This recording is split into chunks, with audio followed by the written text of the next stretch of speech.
Raiders and Dolphins clashing in an AFC matchup in Week 11 of this 2024 NFL season that is quickly flying by. We have you covered here on Thursday with a crossover on the Locked On Network.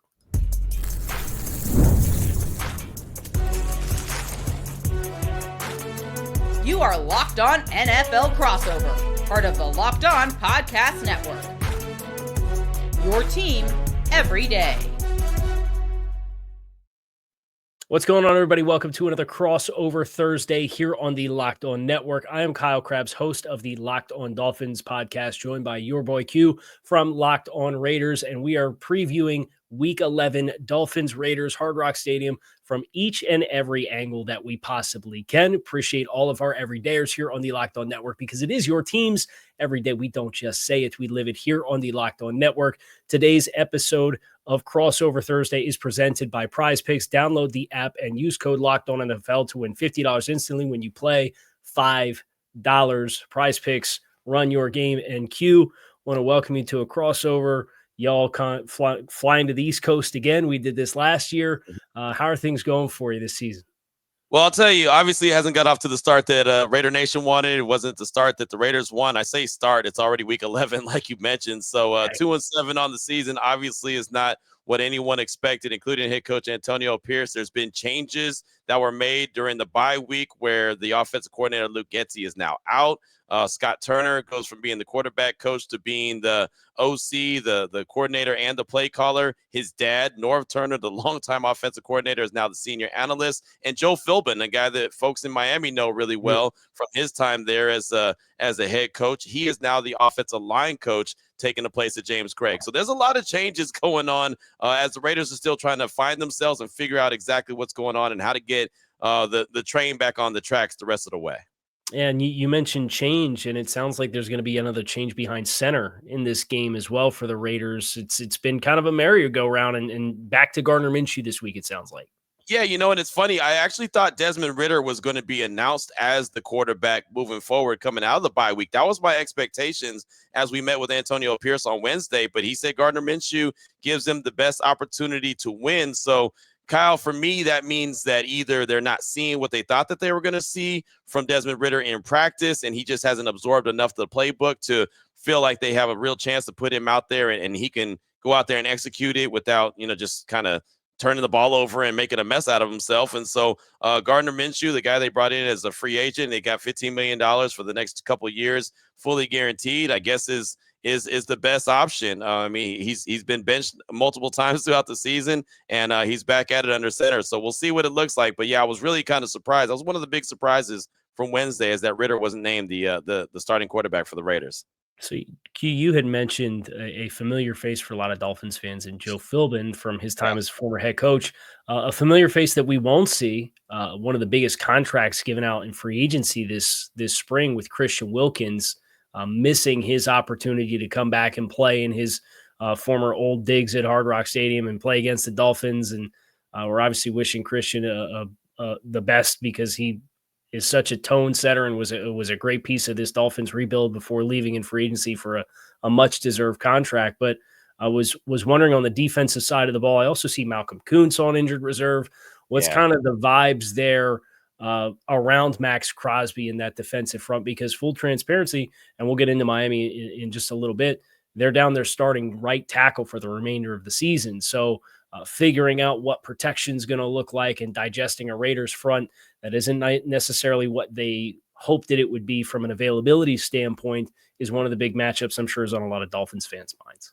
Yeah, there's no doubt, man. Max Crosby is going to be Max Crosby. He's going to give his maximum effort. There's a reason why his name is spelled with 2 X's, right? He gives that extra effort. And so that he's going to bring it every time he's out there. He wants to play every snap of every game. And, mentioning Christian Wilkins and him not being there, that was a big blow to the Raiders defense. He was the guy that was going to take a lot of attention away from Max from the interior of the defensive line, something that Max really has not had throughout the course of his career. So you thought, okay, you're going to get that big fella in the middle and he's going to draw some attention. He's going to draw some double teams, which is going to free Max up. Malcolm Kuntz, he came on strong last year, had 9 sacks in the last 8 games of the season and 3 strip sacks. And it's like, wow, this dude's going to really come on. And with Christian Wilkins and Max eating, he's going to be that guy. He tore his ACL before the season even started. So that was a big blow, and he's in a contract year as well. So we'll see what that does for the Malcolm Koonce and the Raiders defense moving forward. If they're able to bring him back maybe next year on a 1-year or 2-year deal, we'll see. But Marcus Epps is out on the back end. He was really the quarterback of the defense. So all in all, man, the defense that was supposed to lead this team and really be the biggest strength, and the offense was going to really try to complement the defense and stay around and hang around in games and maybe win it at the end.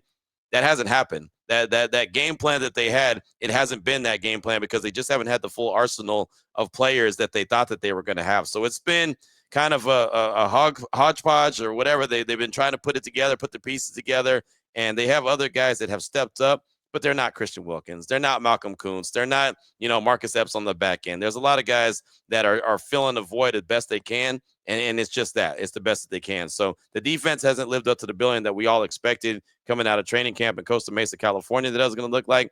But they're still a serviceable bunch, and they've done some good things and kept the Raiders in some games. The offense just hasn't been able to do anything to really help them out, so they get tired at the end, and that's when you start to see these scores really get out of hand. So you mentioned, and Dolphins fans can relate, as far as changes this offseason and buttons you push that haven't necessarily worked out the way that you hope that they would. But one of the buttons that I imagine the Raiders did push this offseason that has worked out the way they wanted to is first-round pick Brock Bowers, who is leading this team in targets. Yes. He is very impressive from a volume perspective, showcasing all the versatility that he had at Georgia. Just wanted you to maybe kind of set the table on the other side of the coin here.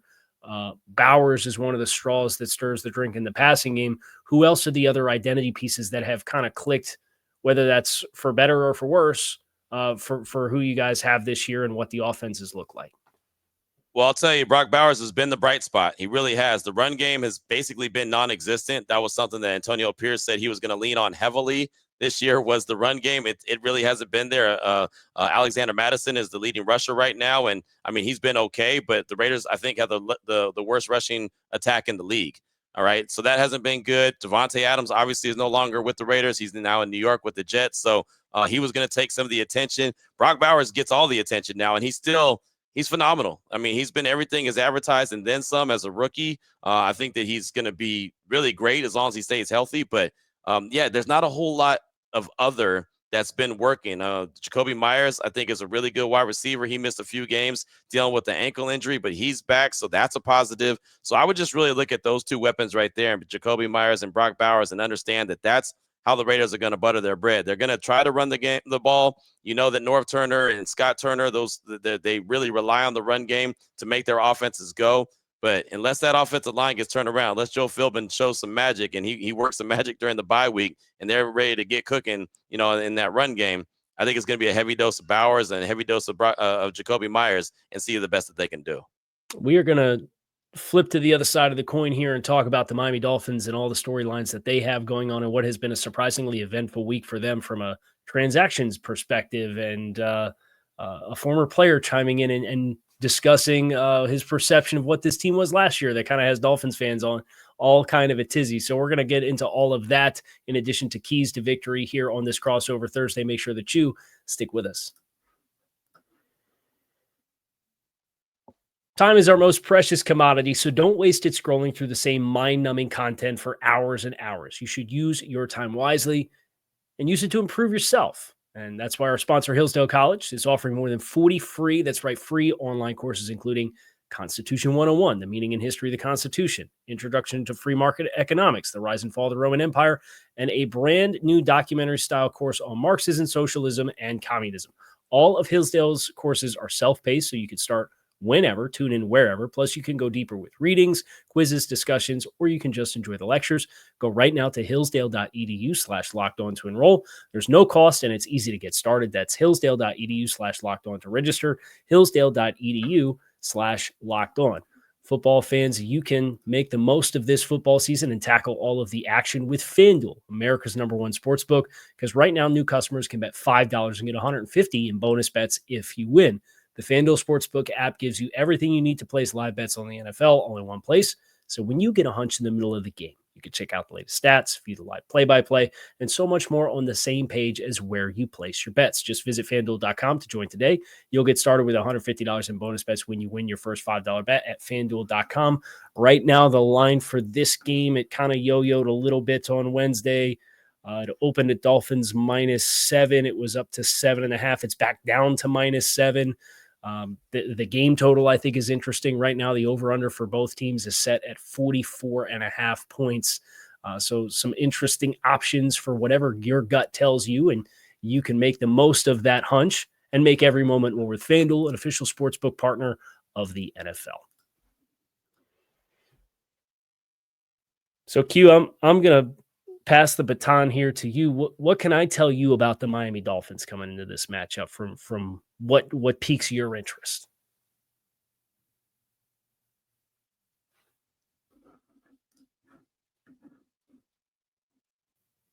I think the biggest question is really how is it having Tua back, right? I mean, I know that the offense wasn't clicking with any quarterback that wasn't named Tua, but to have him back behind center and knowing that the offense is actually able to go, like, is his value being shown even more now that he missed a handful of games?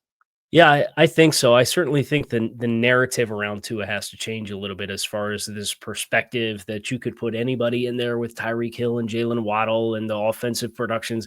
Well, apparently not. And a lot of it does have to stems from the fact that how they structured their offense really leans into the unique strengths of Tua as a player. And I think there's a bigger picture conversation about how healthy that is when your starting quarterback has the injury and durability questions that he has. But teams have also been breaking their own coverage tendencies pretty dramatically when they've played the Dolphins. I mean, they're coming off of a game against the Rams where they got some variation of too high safety coverages on, it was like 90% of their snaps. And it's teams are just, it's kind of for very different reasons. When Patrick Mahomes came into the league and he was getting all these explosive play touchdowns and teams said, well, you're not going to do that. We're just going to play everybody way off. The wide receivers that Miami has, teams, whether they put them on the same side, they'll box them with 4 guys to cover 2. Or if they're going to put them on either side, they'll play a corner pressed in their face and they'll play a safety rolled up way over the top. And it's put all of the pressure and responsibility on the other skill players to be able to win their individual matchups. And some of the investments that Miami's made with Johnny Smith, who's coming on strong, he's actually pacing equally with Jalen Waddle from receiving production this year. Odell Beckham has started to show some signs of life. And a lot of that is also Tua Tagovailoa being much less of a first read dependent quarterback. And that has been something in the early years of the Mike McDaniel marriage. It was a lot of first read stuff because, well, it's Tyreek Hill and we're going to put him as the first read and everything. And he's going to get targeted 40% of the time. And it just creates this lopsided question of how well does he work through progressions when the first progression is always there. And you're seeing this year, one of the key plays that they had in this game against the Raiders or against the Rams on Monday night was a third progression on the backside against Tampa 2, where they had an exotic rotation to get to it. And they ran an outside release go with a out route from Jalen Waddle in the slot to the right-hand side. And he looked to work the 2-man side. It wasn't there. And on time within his shotgun footwork gets to the backside and hits Johnny Smith in stride. It goes for 30-something yards because of the space that was allowed by how teams are playing high on the roof. So just to be able to have somebody who can work their eyes across the field has really helped Miami kind of find their life. And that's obviously evident in scoring 27, 27, and 23 points in the last 3 games after averaging 11 points in the first 6 games of the season. Yeah, that was huge, right? Seeing the only 11 points average and then all of a sudden going up to 21, 22 points per game with the return of Tua. How big was that just for the team, though? How excited did the team get back to see a guy that you knew went through it? The concussion thing is no joke. Like, everyone's concerned, football fans in general. But to see him out there, he's got joy in playing. He's laughing, he's smiling, and he's being successful. How pumped was that, or was that for the team to get that guy back? I'll say this, amongst this season, I think the biggest way in which my perception is somebody who's covered the team for the entirety of his career, the biggest way my perception of Tua Tagovailoa has changed has been in what his catalyst, what his presence does as a catalyst within the locker room. There are a lot of guys that are really galvanized by him and are energized by him. And when he was gone, you felt the energy of the team and the energy of the skill players on offense, even though they were having success running the ball. Like it was just not the same enthusiasm about going to work. And then Tua comes back and they give a really spirited offensive effort against Arizona. Tua plays maybe the best game of his career against Buffalo from an efficiency standpoint. He went 25 of 28, and two of his incomplete passes were throwaways in the game. And you see guys are running routes harder. The backs are pushing harder for explosive runs. It's definitely changed my perspective of Tua and what he means as the human being within the locker room and as a leader on the football team this year for sure. No, I have no doubt about it. And look, Miami's not out of it. I know the season has not gone the way that they want, but I believe they're the 8th seed in the AFC right now. Mm-hmm. So I mean, they're not out of it by any stretch of the imagination. Obviously, there's a lot of teams, especially in the AFC, that's got 3 wins or less right now, and the Raiders got 2, and they're sitting at the number 15 seed. So it's a big difference between 3 wins and 2 wins where you could be seated in the AFC. So with that being said, defensively, how are they feeling about their opportunities now that they know they have a competent quarterback and they could score some points? How is the defense kind of reacting to that and playing their best ball? Yeah, I thought maybe their best performance of the season came against the Rams. And so a lot of that has been spurred on by the emergence of Chop Robinson, their first-round draft pick. Mm-hmm. They'd really struggled once Jalen Phillips went down with a partially torn ACL and went out for the year after he was just coming back from a torn Achilles, to get organic pressure with their front 4 guys. It was Calais Campbell and Zach Sealer on the inside, but everything else was super irregular, and that's where they had to really dip deep into simulated pressures and bring in unorthodox rushers that are more athletic guys. And then they went against Kyler Murray, and they had a bunch of free runs at him. They just couldn't get him down to the ground. And he got outside the pocket, and that's where he gave up some chunk plays and ended up beating you at the end of that game as a result of that. And then the Josh Allen experience it's one thing to close on him. It's another thing entirely to get him down on the ground, and they experienced that as well. So to have a quarterback in Matthew Stafford that they were really able to get after without having to blitz and pressure was a huge development for them. And it was the first game in the month that Zach Sealer had played. He suffered an orbital bone injury with an incident in practice that cost him 2 games, and he'd never missed a game in his first 4 years in Miami. It's just kind of been like that kind of year. It's like, oh, of course, this on top of everything else is going to happen too. So for the Dolphins defense, I would not expect to see Kendall Fuller, who had his second concussion of the season, suffered against the Rams on Monday night. So that's going to put Cam Smith, the second-year corner, in a big spot for them. And that's one of the big question marks defensively coming in for this team, just because he's not a guy that took reps last year, and he's been kind of up and down as he's kind of been getting his toe wet as a sophomore player. Yeah, that's going to be interesting, especially to see how, Miami lines up against Brock Bowers, against, Trey Tucker's got speed. He's a second-year guy. He's got a lot of speed, but Jacoby Myers, as I mentioned before, a big-time possession guy for the Raiders. So that should be an interesting chess match. But you mentioned Calais Campbell, and I got to go back to that dude. I don't know if he ever gets old. What is it like, man, seeing Calais Campbell going out there doing his thing? I saw him on Monday Night Football batting balls down, and just looks like he plays with the ultimate energy and juice, even at his age. What is it like having that guy as one of the leaders of that defense? Man, it's so fun. As somebody who's been a big fan of Calais going all the way back to Arizona and Jacksonville and the breakout that he had when he went to Jacksonville, and to have him here even in his age 38 season and is playing as well as he is, it's really inspirational. And I don't know if like the Walter Payton Man of the Year award comes with a fountain of youth that goes in your backyard or what, but right. He's been on a snap-by-snap basis probably the most impactful player on the defensive side of the football. Like, it is incredible to watch this guy. You just wish he could play more snaps, and you understand why he doesn't and why he kind of lingers around 55, 60% of defensive snaps. But when he's out there, man, he is, whether it's rushing the passer, whether it's throwing pick stunts for other guys to kind of loop and run free, whether it's retracing and chasing down the quarterback 10 yards when he's getting outside the pocket or getting his hands up and batting balls at the line of scrimmage. Like, he is just a presence that is constantly felt. And when teams have been able to hit Miami for some chunk plays and explosive plays, it's usually they pick their shots when he's off the field. Yeah, he's fantastic, man. He's a pro's pro. Definitely like seeing him out there, regardless, like you mentioned, what team he's on. He's just that dude who figures out how to get it done. And again, seeing him on Monday night and seeing his big smile on his face, I was like, how's this dude doing this at 38 years old, still playing with that joy and that energy? But man, he has really got it. So I mean, defensively, you said he's only playing 50% of the snaps defensively. Who would you say is the biggest threat right now on the Dolphins defense that the Raiders need to be watching out for? I would say a player that has emerged over the course of the past couple of weeks has been Jordan Brooks, the linebacker, who was formerly with the Seattle Seahawks. Mm-hmm. He is doing a lot in alignment and coverage responsibility. They just waived David Long, who was a team captain and a starter from last year's team. They benched him after a pretty rough first 6 games for them. And the player that they put in his place is Anthony Walker, who's not quite as dynamic of a player. But Jordan Brooks, with how athletic and long and explosive he is, they'll line him up as an man on line of scrimmage. He plays Mike Backer in traditional sets. He'll run the pole in cover 2 and Tampa 2 and take speed at 3 and carry him down the field. He'll cut crossers for guys that are running deep crosses. He can get downhill in the box.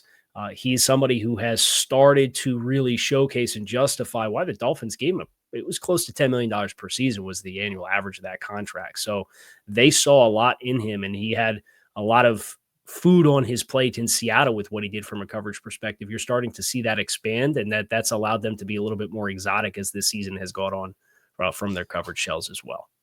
Well, all I remember is last year, and remember how it looked with the Dolphins and Raiders squaring up with each other. And matter of fact, Antonio Pierce was asked about it on Wednesday about just the Dolphins' speed and how dangerous that is. So, I mean, the matchup should be great. And obviously, anytime the Dolphins play anybody, it's a huge challenge with all that speed that they have. So the defense are always kind of on notice and got to keep their head on a swivel, because if not, as you know, those dudes will run right past you.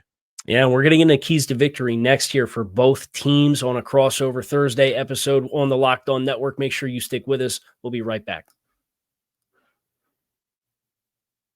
If you want to get into the action for yourself this weekend, PrizePicks is the best place to get real money sports action. With over 10 million members and billions in awarded winnings, PrizePicks has made daily fantasy sports accessible to all. All you have to pick is more or less on at least 2 player stat projections for a shot to win up to 100 times your cash. Run your game all season long with PrizePicks. I love that PrizePicks gives you an injury insurance policy. So if one of the players that you pick in your combination goes down in the first half of a game and does not return, PrizePicks keeps your lineup live. It is the best place to get real money sports action because you are not playing against those 10 million other active users. You're playing against the house. All you have to beat is the projections that are set by PrizePicks. So sign up today.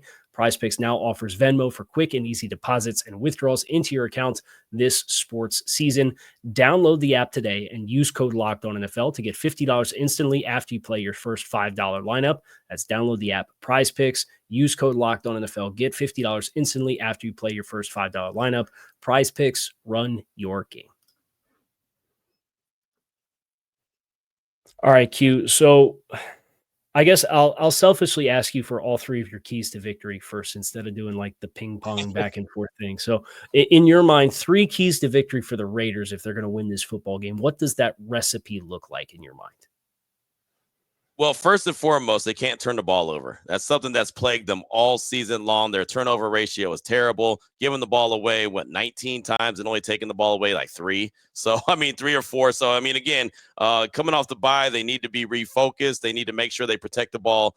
Don't turn that thing over. If they turn it over, then it's going to be a here we go again type situation. Even though, again, they're fresh, they're coming off the bye, they get a chance to reset. But I think that'll just be one of those where they start to doubt themselves, and that doubt starts to creep back in their mind. And as we talked about in the first segment, Gardner Minshew's back under center. He's been the guy responsible for most of the turnovers. So he's got to make sure he protects the ball. That's interceptions and fumbles. He's done a combination of the 2. So he's got to make sure that he does not do that coming up on Sunday. So that'll be the first and foremost, as far as I'm concerned, when it comes to keys to victory for the Silver and Black. Also, I don't know how they're going to do it. Not going to lie to you, Kyle. I'm not a scientist. I'm not the smartest dude in the world. They've got to find a way to run the rock. They've got to run the ball. They're the worst running team in the league. For this offense to go, Norv Turner, Scott Turner, they want to run the ball. That's something that they're going to try to build off of. I don't know how they're going to get there, whether that's pass the ball to set up the run or run the ball to try to set up the pass, but they've got to find a way to be able to run the ball and keep their defense somewhat fresh, especially being there in South Beach. And I know it's mid-November, but it's still South Beach, right? And so there's still, as far as I'm concerned, an advantage anytime Miami plays at home. So that defense is going to have to stay fresh. They're going to have to find a way to be able to run the rock. So that'll be key number 2 to getting a Raiders victory. And then key number 3, I think that the playmakers just got to get the ball early and often, right? Again, they've got to run the ball, but you got to see a heavy dose of Brock Bowers. You've got to see a heavy dose of Jacoby Myers. And that's what it is, man. At some point, you got to lean on your big time players to make big time plays. I expect that the game will probably be close unless for some reason the Raiders turn the ball over a few times early and then Miami just runs away with it. But,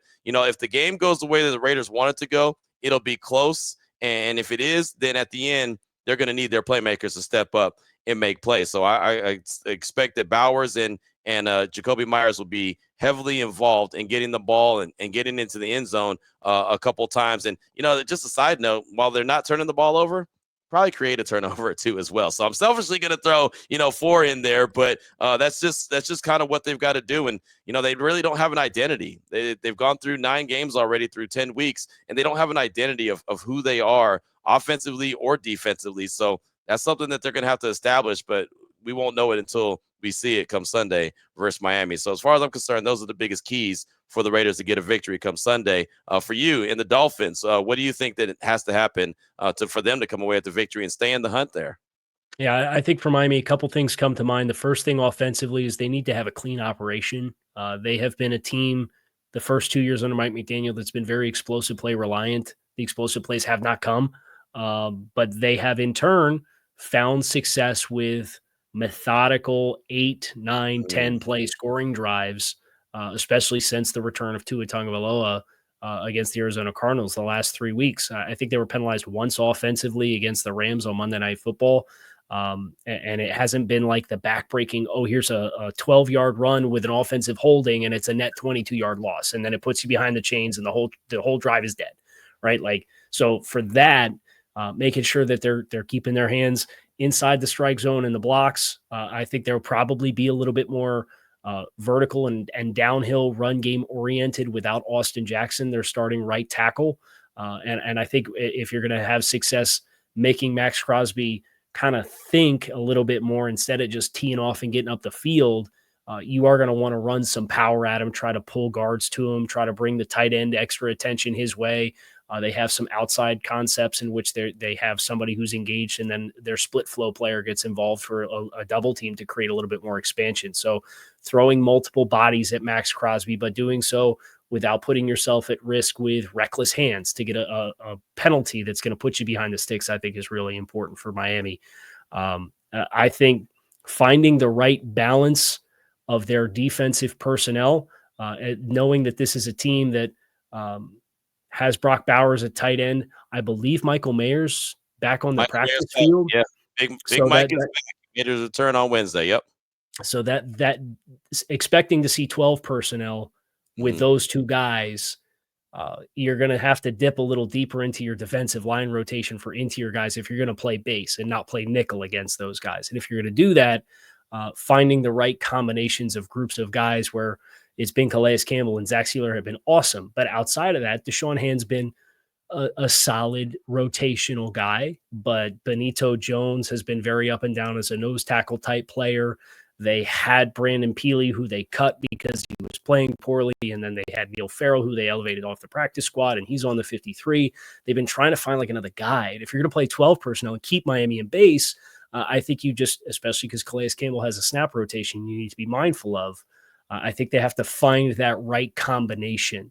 And then the last thing that I would say for Miami is winning the early downs, because that's where your best organic pass rusher, being Chop Robinson, if he's going to be impactful, a lot of his impactful rushes are coming on third and obvious passing situations. And you want to be able to do that to not have to bring extra bodies from coverage where you have two guys that you feel like you really want to key on from a matchups perspective with what the Raiders bring to the table.